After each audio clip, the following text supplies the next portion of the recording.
All right, we want to talk a little bit about the news behind the news, okay? So here's the headline from Zero Hedge. Supreme Court Justices Thomas and Alito issue warnings about state of America. All right, here's the thing. So that's these two here. Here's the thing. I've been telling you for a long time, things like you're going to continue to see increasing constraints on freedom of speech. And that you should really pay attention because what people are willing to do to one another is a lot worse than you think. And it's already happening in limited situations, but the foundation is gone. And the dam's already burst. It just hasn't hit you yet, but it will, okay? Either directly or indirectly through people you depend on who will be affected, okay? That's what's going to happen. We have this illusion of being independent people, one from another. We're very off in our estimation of how reliant we are upon everyone else. We are more intertwined as a species than we have ever been because of complexity and technology and the way the modern economy works. Fake money, basically. It's intertwined us all. Very tightly coupled. Okay, so what happens to one person is going to affect everyone else to a much greater degree than any time in history. So I want to read to you some quotes from these two people, Justice Thomas and Justice Alito. These are not fringe people. These are two of the highest, two of the justices from the highest court in the land. They have been selected, hopefully, for their wisdom and prudence and their critical thinking, their judgment. They're judges, right? Here's what Justice Thomas said. He said, "We're in a world where the nastiness and the lies, it's just incredible." And he's talking about the 2 or 3 years that he's been through with all these accusations of false dealing and accepting bribes. And if you're familiar with his story, there's a really nice documentary on, The Daily Wire has one, a biographical documentary of him. It's very interesting.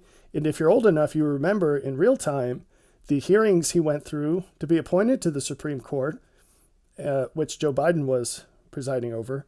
But it is horrific what they raked him through in order for him to get the job in the first place. They tried it then, and they haven't given up since with these false accusations to try to get rid of the guy. He's very inconvenient for them because he actually does his job. Now, this is important too. During these most recent allegations, over 100 former Supreme Court clerks, which incidentally, it's not easy to get that job. Those are the best recent awardees of law degrees in the country get selected for those positions.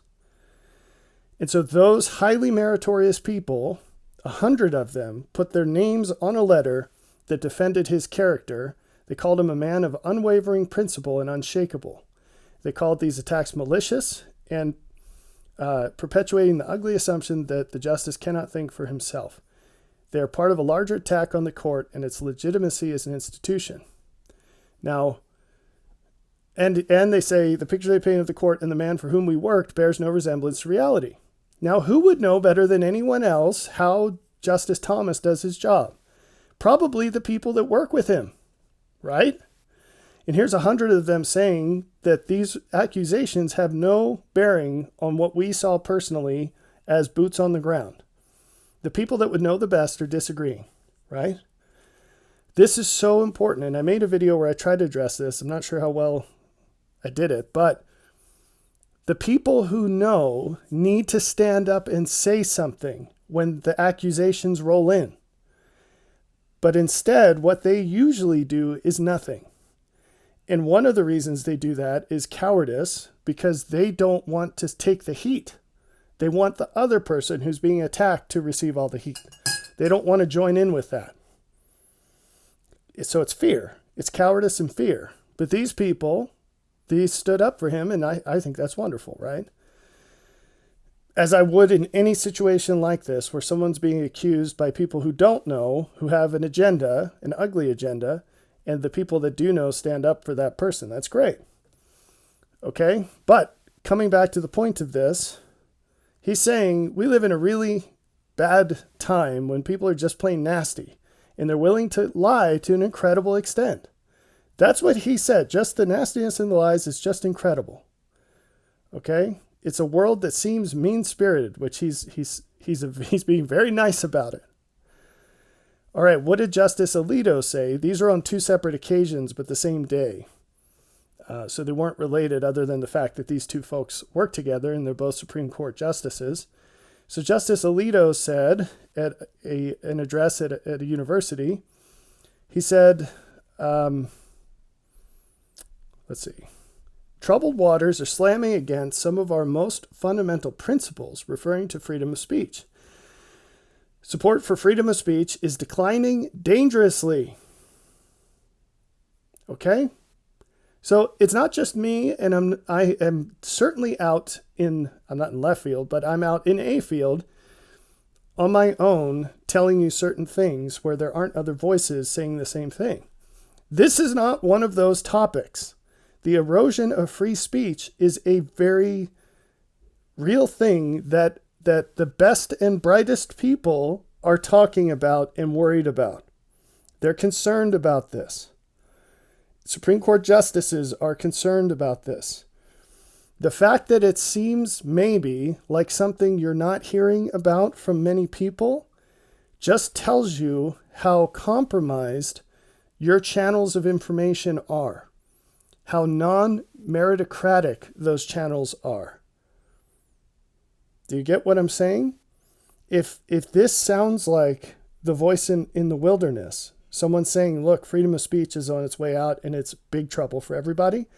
If that sounds like a conspiracy theory or something that's just an oddball thing to say or fear-mongering or any of these other things, you're showing that the channels of information that you use are co-opted and corrupted because you are being manipulated to not see what's happening when it's very obvious because the best and brightest people see it. And they're talking about it. So I hope you take that seriously because I promise you these two things will affect your life. What Thomas calls the mean-spirited shift in people, their nastiness in the lies, and what Alito calls the dangerously declining support for freedom of speech. Those will absolutely affect you. They already are.